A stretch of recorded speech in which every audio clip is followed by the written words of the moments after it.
দর্শক মন্ডলী, আপনাদেরকে প্রথমে বলেছিলাম যে আমরা যখন নির্বাচনে বিদ্যুৎ ব্যবস্থাপনা অর্থায়ন মন্ত্রণালয়ের একদম শেষ ভাড়ানো গণমুক্ত দল পঞ্চমা দ্বিতীয় রাউন্ডের খেলা দ্বিতীয় ঘোরা খেয়ে যাচ্ছে।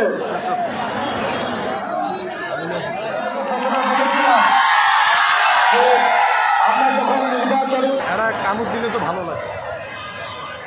আমরা চাই যে খেলাধুলার সংস্কৃতিটা গ্রাম পর্যায়ে, শহর পর্যায়ে, স্কুল এবং বিভিন্ন শিক্ষা প্রতিষ্ঠানে যাতে পুনরায় চালু হয় এবং হারিয়ে যাওয়া বাঙালির যে ঐতিহ্যগুলো রয়েছে এগুলো যেন আমরা ধরে রাখি।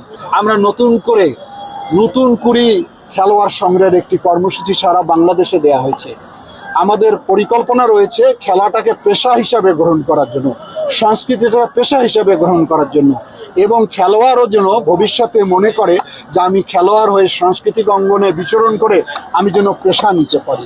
প্রতি বছরে অনেক রকমের ঐতিহ্যবাহী খেলা হয় যেগুলো আমাদের সমাজে হারিয়ে গেছে। দড়ি খেলা হয়, তারপরে কুস্তি খেলা হয়, ঘোড়া খেলা হয়। অনেক দূরে থেকে আসছি।